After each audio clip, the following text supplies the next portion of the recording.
Give you an update on our hunting and our scouting, what we've been doing. It's been a pretty, I guess a 70-30 split. We've been scouting a hell of a lot, which has been great. That's kind of, that's really like the silver lining in this whole COVID thing and us being shut down. It's that we can actually spend a hell of a lot of time and a lot of fuel learning. And that's what we've been really doing. Our hunting has been ridiculous. We've hit hunts that are absolutely off the charts, world-class stuff. But it's been the scouting that's actually been a lot of fun. I'm kind of tired of shooting birds right now. Like I'm getting more of a kick actually of out of the scouting and learning new areas and kind of answering those questions that I've had and the guides have had for years. And it's learning our area and how it functions and trying to find new area.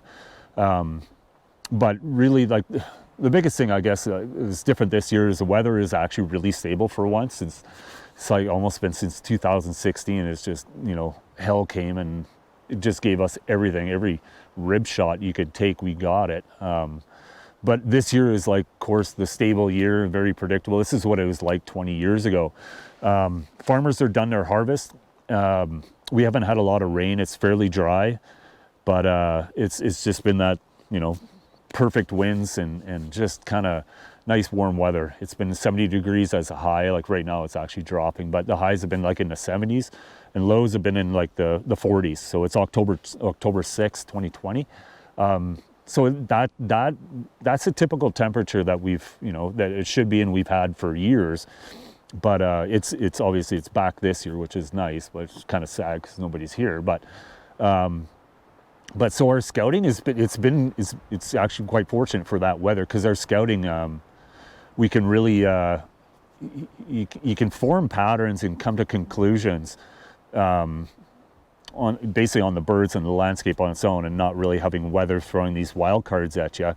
So I guess that's a real blessing to the weather for us for right now. We went to work on the ducks real early. We went outside of our area, our traditional area, looking for new area.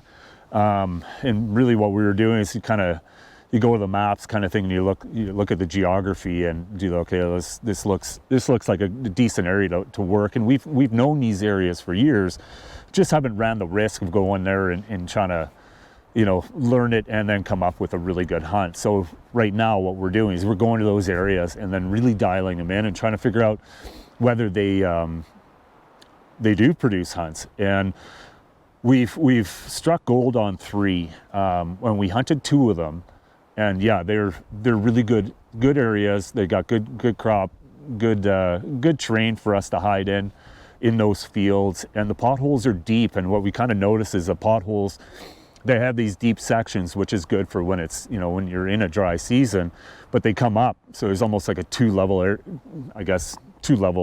whatever stage in the marshes, or in these potholes. So they do have good coontail, and they could have, or I'm getting my words backwards, have lots of invertebrates like a lot of shrimp and whatnot. And we're seeing them feeding daytime in these potholes quite a bit, and then going to the fields, which they should be, and they're doing it. So we've got 3 good areas, new stuff, not too far away. Well, a little further away from the lodge, but in a pinch, it's definitely areas we can probably bank on.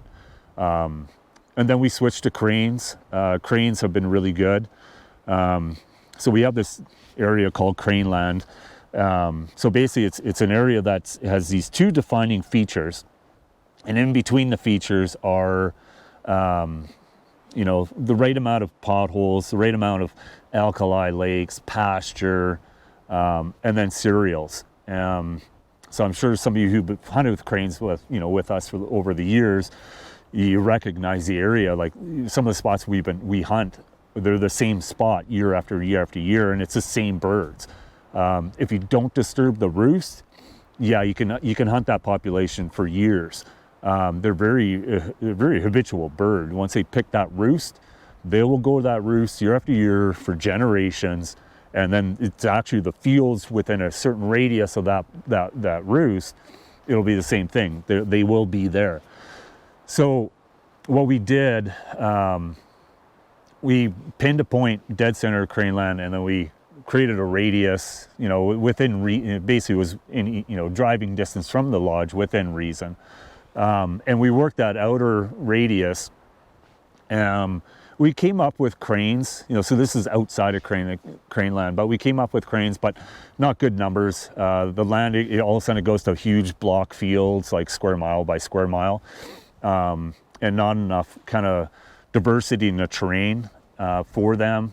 There's potholes there, but they're shallow. Right now they're like just salt stains because we're kind of dry right now. So I wouldn't say that those are real habitual areas. And they didn't have the numbers that we need. Like we always think, you know, it's almost 15, maybe 20% of the population that you're targeting that morning may decoy. They're finicky bird. They're fun to hunt because of it, because you drive you nuts sometimes, but when you connect, and that's kind of what you're waiting for. But anyways, we kind of aborted the mission by going outside. Okay, we're going to dial in crane land better. So we use these tablets or whatever, and they got like a real light version of GIS on them. So we use 3 layers. One's a roost layer, one's a field layer, and then it's like hunt scout layer. So what we're doing is we're cleaning them up. We're finding actually new roosts within our area, which kind of makes us laugh that we've driven by them for the last 15, 18 years. But we're basically just cleaning it up. You know, any of you who fish, you know, hard, you have a male route on the water bodies that you fish. Well, it's the same thing in crane land. We have a male route that we hit. So we're just kind of, you know, adding stops to the male route is what we're doing. So it's going to be good for next year and beyond kind of thing, because normally we don't have the time to do this. I've probably put on 14,000, you know, kilometers on my vehicle scouting, you know, this year, and it's only October 6th, but the intel that I'm gaining and the data that I'm able to record is just, it's invaluable. So I guess that's the silver lining in this game right now of COVID, but whatever. It's kind of weird being here and nobody here, but it is what it is. But we're doing well. I'm kind of tired of shooting birds, that's for sure. The whole scouting game, I'm absolutely hooked on. I've been sitting in potholes and weird stuff, trying to film and watch without even a shotgun. But yeah, that's what we've been up to. This wind we haven't had a wind like this in weeks, and it's cold. So things are turning. I think we're getting out of our photo period push birds. They're all here right now, but I think they're going to get kicked out soon, and we're going to get our second layer from the boreal coming in. We've been shooting full curl mallards, which is early. Our snows are average. I thought we were going to have a bigger year for them, but their average, like I said, the lessers are absolutely off the charts. 10, 15, 20, 25,000 bird fields, just annihilating fields. So really haven't scouted them. There's too many geese around to try to, I guess, build some conclusions or some knowledge on. They're just absolutely everywhere. There's so many of them that the snows have kind of parted their ways, you know, mixing in with those little lessers. The one thing that we are lacking are graders. They're not here yet. I don't know if it's because the volume of lesser is in, because they're just chaotic, but I don't think anything's really left yet. I really don't. But I think it's going to happen in the next 4 or 5 days.